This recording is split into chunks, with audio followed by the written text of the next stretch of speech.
Ricky Ponting এর যে এত বায়াসনেস অস্ট্রেলিয়ান প্লেয়ারদের প্রতি, যে অন্তত দুটো তিনটে অস্ট্রেলিয়ান প্লেয়ার খেলাবেই এবং যারা পারফর্ম করতে পারছে না তাদেরকেই খেলাবে, এই জন্য এমন না হয় যে পাঞ্জাব কিংস এখন এই টুর্নামেন্ট থেকে ছিটকে যায়, প্লে অফেই না কোয়ালিফাই করতে পারে।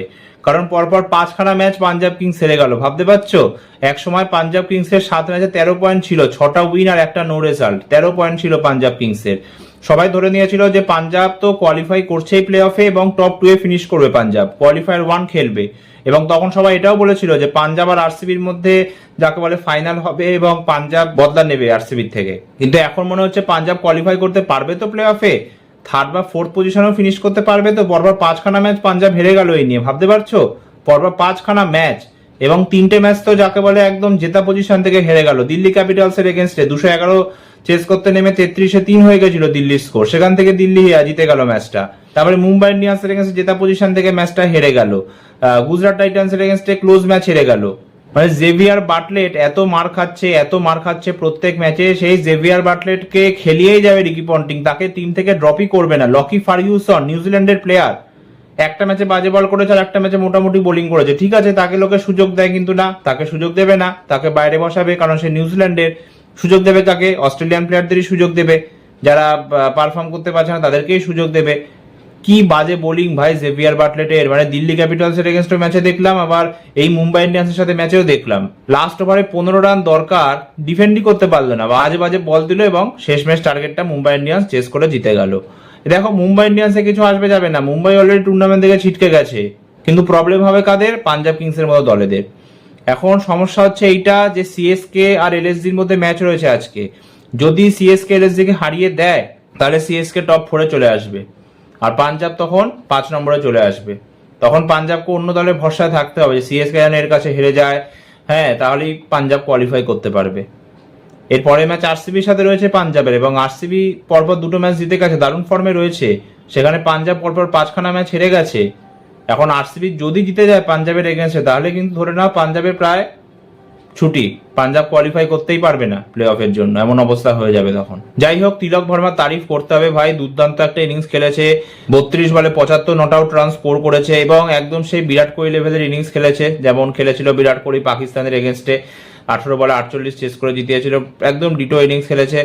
এবং তার সাথে তারিফ করতে হবে উইল জ্যাক্সেরও, একটা দুর্দান্ত ফিনিশিং টাচ দিয়েছে। এবং ভাই যদি মুম্বাই এই ম্যাচটা হেরে যেত, আমি সত্যিকার অর্থে বলছি ভাই, রোহিত শর্মাকে বিশাল ট্রোল করতো লোকে, বিশাল ট্রোল। মানে 26 বল খেলে 25 রান স্কোর করেছে, ভাবতে পারছো? আজকালকার দিনে 26 বলে 25 রান, যদি বিরাট কোহলি এরকম ইনিংস খেলে ভাই, কি লোকে ট্রোল করবে বিরাট কোহলিকে। আমি তুলনা করতে চাইছি না, কিন্তু খুবই স্লো ইনিংস ছিল রোহিত শর্মার। কি ইনিংস ছিল এটা, যেখানে রায়ান রিকেলটন এত ভালো স্টার্ট দিয়েছিল, সেখানে রোহিতের আরেকটু ফাস্ট খেলা উচিত ছিল না? এবং শ্রেয়াস আইয়ার কি কারণে ইউজবেন্দ্র চাহালকে বসিয়ে দিল, কি কারণে বসিয়ে দিল ইউজবেন্দ্র চাহালকে, যখন এত ভালো বোলিং করছিল, 3 ওভারে 12 রান দিয়ে 1খানা উইকেট নিয়েছিল, তাকে তারপরে বসিয়ে দিল, তাকে বলই দিল না। তারপরে তাকে বল দিল কখন? যখন 5 ওভারে 70 রান দরকার, সেই সময় তাকে বল দিল, সেই সময় সে 20 রান দিয়ে দিল। আর মার্কো জ্যানসেন ভাই একদম ফর্মে নেই, পুরো টুর্নামেন্ট জুড়ে মার খেয়ে যাচ্ছে, পুরো টুর্নামেন্ট জুড়ে। আগের ম্যাচে মার খেয়েছে দিল্লি ক্যাপিটালস এর এগেনস্টে, এখানে মার খেয়ে গেল যখন 3 ওভারে 51 রান দরকার মুম্বাই ইন্ডিয়ান্সের, সেই সময় এসে 22 রান দিয়ে দিল, 22 রান। ভাবতে পারছো এই অবস্থা? একটা দুটো উইকেটস পেয়েও যাচ্ছে হয়তো, কিন্তু তার বদলে মারও খেয়ে যাচ্ছে এবং খুবই বাজে বোলিং করছে। এবং তার সাথে তিলক ভার্মার ক্যাচও ড্রপ করেছে, শ্রেয়াস আয়ারেরও তাই, ফর্ম চলছে না লাস্টে কয়েকটা ম্যাচ ধরে আমরা দেখছি। মানে শ্রেয়াস আয়ার তখনই ভালো খেলে যখন ওপেনাররা ভালো শুরু দেয়, ওকে আমি দেখছি না ডিফিকাল্ট সিচুয়েশনে নেমে ভালো ব্যাটিং করতে, কিন্তু তারপরেও শ্রেয়াস আয়ার চোখ করে গেছে, তারপরেও চোখ করে গেছে শ্রেয়াস আইয়ার আজ ভালো সিচুয়েশনে ব্যাটিং করতে নেমে। তবে একসময় তো মনে হচ্ছিল যে পাঞ্জাব হয়তো 180-র আশেপাশে স্কোর করবে, কারণ মাঝখানে ওভারগুলো তো রানিং করতে পারছিল না, উইকেটসও পড়ে যাচ্ছিল। একসময় 17 ওভারে 147 রান স্কোর ছিল। তবে যাই হোক, লাস্টে 3 ওভারে 53 রান স্কোর করলো এবং খুব ভালো খেলেছে আজমাতুল্লাহ ওমরাজাই। ওকে যে এতগুলো ম্যাচে কেন সুযোগ দেয় আমি জানি না, 2খানা উইকেট নিয়েছে, আবার ব্যাট হাতেও 17 বলে 38 রান স্কোর করেছে। এছাড়া বিষ্ণু বিনোদ আর জেভিয়ার বাটলেটরা ভালো ফিনিশিং টাচ দিয়েছিল। ভাই জেভিয়ার বাটলেট ব্যাট হাতে দারুণ কাজ করে দিয়েছে, আমি সেটা মানছি, দারুণ একটা ফিনিশিং নক খেলেছে, কিন্তু বল হাতেও ততটাই জঘন্য বোলিং করে, ততটাই জঘন্য। কিভাবে সুযোগ পাচ্ছে জেভিয়ার বাটলেট আমরা কেউ জানি না। মানে লকি ফার্গুসনকে সুযোগ দেবে না, আগের ম্যাচে বেন ডোয়ার্সউইচকে সুযোগ দিয়ে দিল, কি কারণে? কেন বেন ডোয়ার্সউইচ সুযোগ পাবে? ও তো এমনি মার খায়, অস্ট্রেলিয়ার হয়েও মার খায়, তাহলে কি বলার আছে? এখন মুম্বাই ইন্ডিয়ান্স দেখো ছিটকে গেছে, মুম্বাই এখন 9-এই রয়েছে। অ্যাজ আ কেকেআর ফ্যান আমি তো চাইছিলাম যে মুম্বাই হেরে যাক, কারণ এখন থেকে যদি কেকেআর পরপর হেরে যায় তাহলে হতে পারে কেকেআর 8 নম্বরের জায়গা 9 নম্বরে নেমে গেল। কিন্তু মুম্বাই জিতে গেল, পাঞ্জাবের অবস্থা কাহিল হয়ে পড়েছে এখন। পাঞ্জাবকে বাকি দলগুলোর ভরসা এখন থাকতে হবে, বাকিরা কি করে। তবে মুম্বাই ইন্ডিয়ান্সের ব্যাপারে ভাই আমি একটা কথা বলবো, যে ওদের যে কি হচ্ছে আমি কিছুতেই বুঝতে পারছি না ক্যাপ্টেনদের সাথে। কোনো ম্যাচে হার্দিক পান্ডিয়া ইনজোর্ড হয়ে যাচ্ছে, তারপরে যাকে বলে সূর্যকুমার যাদব ইনজোর্ড হয়ে যাচ্ছে।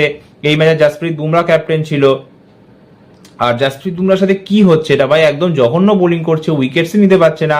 বাকি সমস্ত বোলাররা উইকেটস নিচ্ছে, জাসপ্রীত বুমরা উইকেটসই নিতে পারছে না, উল্টে মারও খেয়ে যাচ্ছে। কি হচ্ছে বুমরার সাথে, এটা এত বাজে বোলিং করছে। বুমরার মতো বোলার ভাবা যায়, যে বুমরা এত ইকোনমিক্যাল বোলিং করতো, উইকেটস নিত, সেই বুমরা উইকেট নিতে পারছে না, ইকোনমিক্যাল বোলিং করতে পারছে না, মার খেয়ে যাচ্ছে।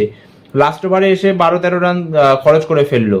তাহলে এই অবস্থা বুমরার, 12 ম্যাচে মাত্র 3খানা উইকেট। আমি তো চাইছিলাম যে বুমরাকে রেস্ট দিয়ে দিক, মুম্বাই অলরেডি টুর্নামেন্ট থেকে ছিটকে গেছে, আর কোনো চান্স নেই প্লে অফে কোয়ালিফাই করার, বুমরাকে রেস্ট দিই, কিন্তু বুমরাকে ক্যাপ্টেন বানিয়ে দিল। তবে তিলক বর্মা এই টুর্নামেন্টে 3-4টে খুব ভালো নক খেলে দিয়েছে, এবং আমি চাই তিলককে যেন পরের বার আইপিএল এ ক্যাপ্টেন করা হয় মুম্বাই ইন্ডিয়ান্স দলের। জানি না হার্দিক পান্ডিয়াকে রাখবে কিনা, ওকে হয়তো ড্রপ করে দেবে। সূর্যকুমার যাদবের উপরে কোনো ভরসা নেই, ওকে যদি ইন্ডিয়ান টি-20 দল থেকে বাদ দিয়ে দেয় তাহলে ওকে আর ক্যাপ্টেন কি করে রাখবে, তাই না, মুম্বাই ইন্ডিয়ান্সে। তো বেস্ট হবে এটাই যে তিলক ভার্মাকে ক্যাপ্টেন বানিয়ে দিক। তো দেখা যাক এখন এখান থেকে পাঞ্জাব কোয়ালিফাই করতে পারে কিনা। তোমাদের কি মনে হয়, পাঞ্জাব কি কোয়ালিফাই করতে পারবে, পরের দুটো ম্যাচ জিততে পারবে?